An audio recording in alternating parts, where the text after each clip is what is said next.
Hello, hello! J'espère que vous allez bien. Bienvenue dans cette nouvelle vidéo. Si vous voulez savoir comment nous avons diminué notre budget alimentation par 2, vous êtes au bon endroit. C'est parti, ça commence tout de suite!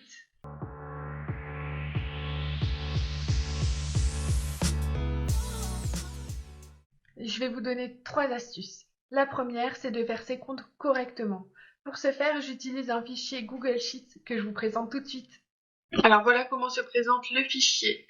Donc ici, je peux mettre les salaires donc, de mon côté et ici du côté de Guillaume.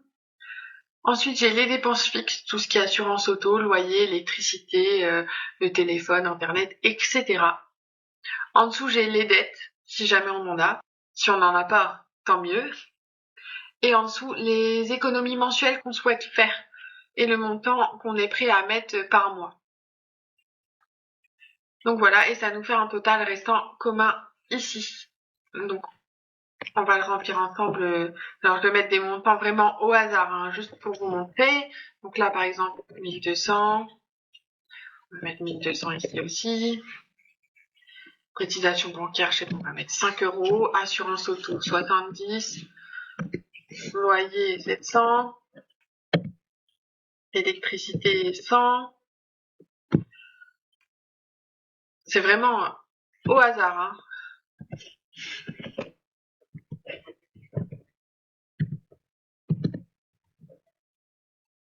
Voilà, et donc là, ça me calcule mes dépenses fixes. Et là, le total des revenus, si jamais on a des aides, une pension alimentaire, etc., on peut le rajouter ici. Ici, donc, les dettes en cours. Donc, montant mensuel, par exemple, on va mettre 20 €.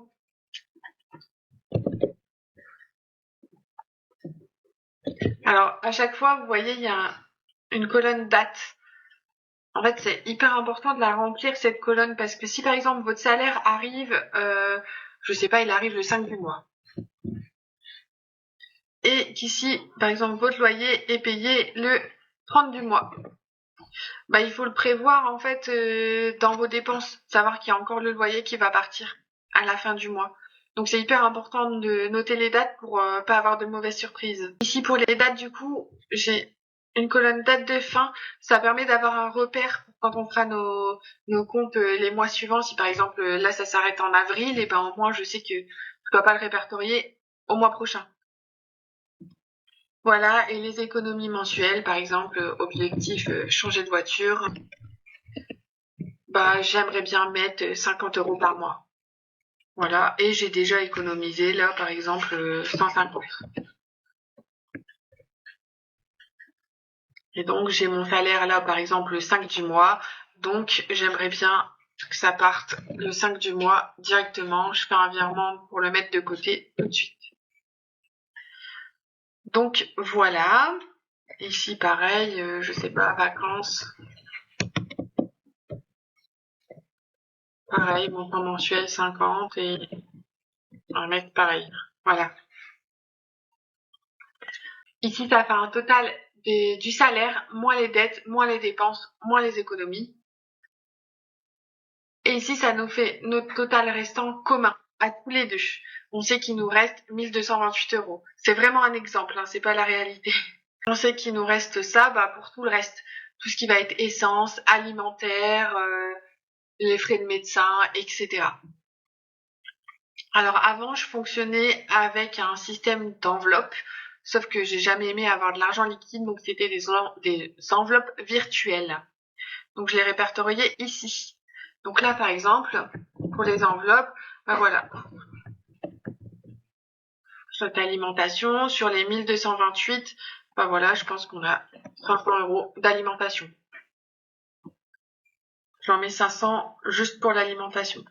Ensuite, qu'est-ce qu'on peut mettre? Ben pour l'essence, on peut mettre 200 €.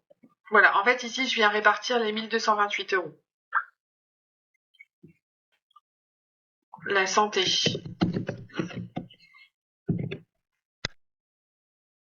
Voilà, bon là, c'est un exemple, hein, je vais pas aller plus loin.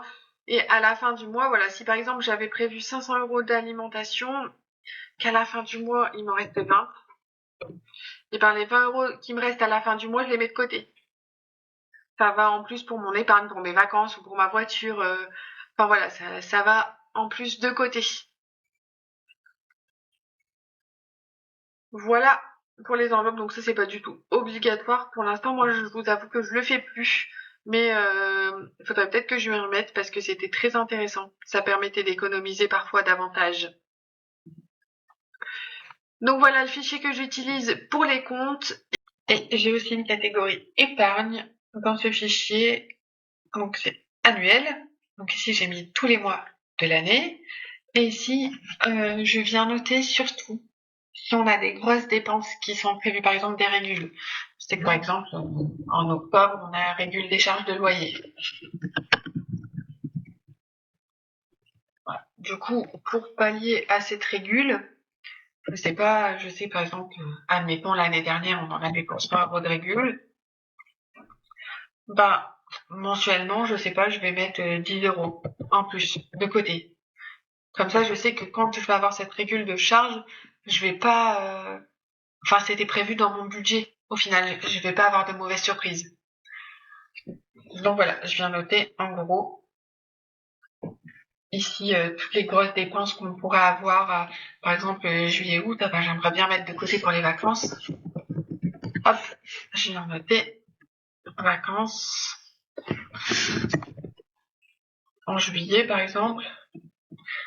Et du coup, j'aimerais bien mettre, je pense 50 € par mois. Voilà, mais ça, c'est des dépenses que je vais devoir enlever de ce qui me reste au total ici. Donc là, par exemple, j'ai moins 60 €. Voilà, je peux venir les mettre ici. Vous voyez, je peux mettre les vacances. Hop, j'ai dit 50 € par mois. Voilà, ça va être déduit directement. Voilà, mais ici, ça me permet de voir vraiment les grosses dépenses et comment je peux y pallier. Donc voilà. La deuxième astuce, c'est de bien regarder les promos sur les catalogues. Par exemple, nous on fait beaucoup nos courses chez Lidl et ce qui est pratique dans leur application, c'est qu'il y a les catalogues de la semaine en cours et ceux de la semaine suivante. Du coup, si je sais que je vais arriver à la fin de mon paquet de riz et qu'il est en promo sur le catalogue de la semaine suivante, bah, je vais attendre avant d'en acheter. C'est hyper pratique pour s'organiser et faire des économies au niveau de nos courses. Il y a l'application Bonial qui répertorie les catalogues de plusieurs enseignes. Ça peut vous permettre de comparer les prix de différents magasins. Et la troisième et dernière astuce, c'est de faire ses menus de la semaine et de faire sa liste de courses en fonction de ces menus. Ça permet d'éviter le gaspillage, de manger plus équilibré, de faire avec ce qu'on a dans le frigo, dans le congélateur. Et ça permet également de bien diversifier les repas. Par exemple, on sait qu'on a mangé du poulet ce jour-là, mercredi, et ben on peut en manger la semaine suivante, par exemple, en fin de semaine. On peut aussi très bien en manger tous les jours, hein. Ça c'est propre à chacun. Donc voilà, je vous montre tout de suite comment nous on fonctionne avec encore un fichier Google Sheets. Le fichier des menus de la semaine. Donc nous, on prévoit un seul repas par jour parce qu'en fait le midi, ou on mange des restes, ou alors on fait quelque chose de simple, des pizzas, des pâtes avec un steak haché, etc. Donc on fait un seul gros repas. Donc je prévois des repas pour tous les jours. Et ce qui n'est pas mangé, en fait, sera reporté à la semaine suivante. Comme ça, au moins, j'ai des fois des menus d'avance. Par exemple, j'avais prévu en début de mois des crêpes salées. On est le 26 mars, on les a toujours pas mangées. C'est prévu pour ce soir. Mais voilà, je décale à chaque fois. Donc voilà. Donc ici, je note tous les menus que j'ai prévus. Par contre, c'est pas dit. Voilà, le lundi, là, j'ai marqué poulet, ananas, sauce aigre douce avec du riz. On va peut-être le manger du samedi. Il n'y a pas de, c'est pas fixé. Et ici, du coup, je viens noter ma liste de courses donc pour les différents magasins. Donc là, c'est noté Guillaume parce qu'il travaille dans une boîte de fruits et légumes. Donc on passe la commande là-bas. Ensuite, j'ai Auchan et Lidl et puis je peux rajouter si besoin. Donc ici, je viens noter la quantité, le produit, l'idée de prix à l'unité ou au kilo, c'est-à-dire que je pense que ça va me revenir à autant. Le prix réel, ça va me servir vraiment après. Vous allez comprendre pourquoi.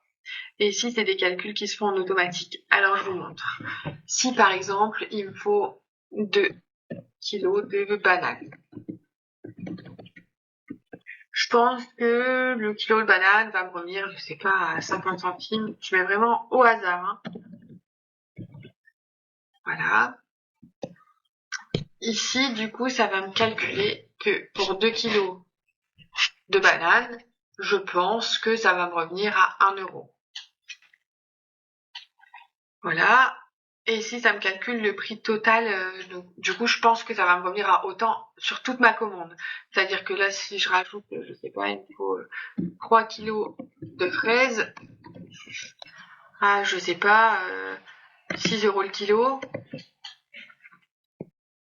Du coup, ça me reviendrait à 18 euros. Avec mes 2 kilos de bananes, ça me reviendrait à 19 euros au total. Donc voilà, puis ça fonctionne pareil pour tout le reste. Et ici, en fait, quand j'ai passé ma commande, ou quand je suis revenue de mes courses, je vais venir ici noter mon prix réel. C'est-à-dire que, je sais pas, le kilo de banane m'est revenu à, par exemple, 1 euro. Donc je vais le noter ici. Les kilos de fraises, 4 euros le kilo. Voilà. Et donc ici, c'est pareil, ça me calcule par rapport à la quantité à chaque fois. Et du coup, ici, ça me calcule le prix total réel, donc par rapport aux quantités. Donc logiquement, une fois que j'ai passé ma commande ou que j'ai été faire mes courses, je ressors avec juste 14 euros. J'avais prévu 19. Du coup, la différence, je peux la mettre de côté, en argent de côté. Ou alors, je peux m'en servir si par exemple, je sais pas, va falloir que je rachète de la lessive absolument cette semaine, donc forcément mon montant de course va être un peu plus élevé. Bah voilà, je m'en sers, j'ai fait des économies là-dessus, du coup je me sers de ça. Donc voilà, et je fais pareil pour toutes les enseignes. Donc là, vous voyez, pour Lidl par exemple, mes courses, j'avais noté par exemple la boîte d'ananas à 3 euros. Donc logiquement, en faisant mes courses ici, à Lidl, je devrais repartir du magasin avec un ticket de 50,84 €. Donc logiquement, un peu moins vu que quand je fais mes prix, mon idée de prix, j'ai tendance à arrondir. Donc voilà, mais je suis pas censée du tout dépasser les 53,84 €. Et alors pour m'aider à noter aussi les prix réels et avoir une idée de prix un montant de course à la semaine le plus juste possible. Pour l'instant, ça prend du temps, mais après, ça va se construire au fur et à mesure et ça prendra beaucoup moins de temps. Mais en fait, avec l'inflation, les prix changent tout le temps. Donc c'est compliqué de se faire un budget de la semaine correct. Du coup, pour avoir une idée des prix les plus justes possibles, à chaque fois que j'ai fait mes courses, je rentre à la maison, je prends mon ticket et je viens répertorier ici dans mon onglet prix. Alors c'est important de marquer le magasin parce que selon le magasin, évidemment, c'est pas le même prix. Et de détailler le plus possible. Parce que forcément, si là j'achète du riz 5 sachets 10 minutes de la telle marque, si après j'achète, je sais pas, du riz 10 sachets 10 minutes, forcément ce sera pas le même prix. Donc c'est important vraiment de le détailler. Et du coup, quand je viens faire mes menus, en fait, je vais venir regarder ici. Par exemple, je sais pas, j'ai besoin des petits Suisses pour Lidl, pour Lola, pardon. J'ai besoin des petits Suisses de Lidl pour Lola. Voilà, c'est 2,26 €. Voilà, quand je fais mon menu, je vais venir noter ici 2,26 € les petits Suisses. Et ce qui va faire que mon montant, mon idée de prix total sera la plus juste possible au fur et à mesure des semaines. Pour les idées de menu, alors bon, on a les trucs classiques de base. Ensuite, je regarde aussi sur Instagram, sur YouTube, etc. Et en fait, dès qu'on fait quelque chose qui nous plaît, on vient le répertorier ici dans un autre fichier. Je viens noter à chaque fois. Donc, j'ai noté aussi les plats classiques. Et on vient noter. Voilà, par exemple, là, la blanquette de veau, poulet au paprika, riz, poulet, soja, champignons et carottes, gratin de pâte au jambon. Voilà, je viens noter et du coup, quand j'ai pas trop d'idées pour mes menus de la semaine, eh bien, je viens regarder ce fichier et je viens piocher un peu dedans. Donc, je le remplis au fur et à mesure. Voilà. À partir du moment où on a mis ce fonctionnement-là en place, j'ai commencé à bien regarder au niveau des comptes nos dépenses alimentaires pour voir si ce qu'on était en train de faire, ça fonctionnait vraiment ou si ça servait à rien.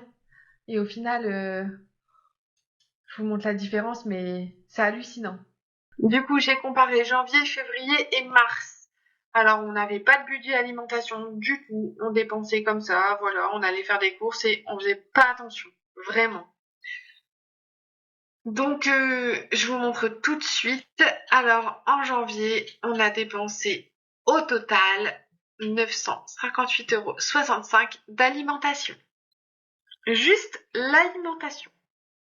En février, on a dépensé 1018,78 €. Vous voyez, c'était vraiment des montants affolants. Enfin, quand j'ai fait le calcul, là, j'ai halluciné. Je pensais pas qu'on dépensait autant, vraiment. Et du coup, en mars, nous en sommes à 457,83 €. Enfin, quand je vous tourne cette vidéo, nous sommes le 26 mars. Donc le mois n'est pas fini, mais on est à la fin du mois, donc je pense il y a quand même une sacrée différence entre janvier, février et mars. C'est vraiment c'est choquant. Donc voilà, quand je vous dis qu'on a diminué de moitié notre budget alimentation en faisant tout ce que je vous ai montré précédemment, et ben c'est vrai. Voilà. Si les fichiers Google Sheets que j'utilise vous intéressent, vous pouvez m'écrire sur Instagram ou à l'adresse mail que je vous mets tout de suite en barre de description. Je vous les partagerai avec plaisir. Nous arrivons donc à la fin de cette vidéo. J'espère qu'elle vous aura plu. N'hésitez pas à liker, à commenter et à vous abonner. Je vous dis à bientôt dans une prochaine vidéo. Salut, salut!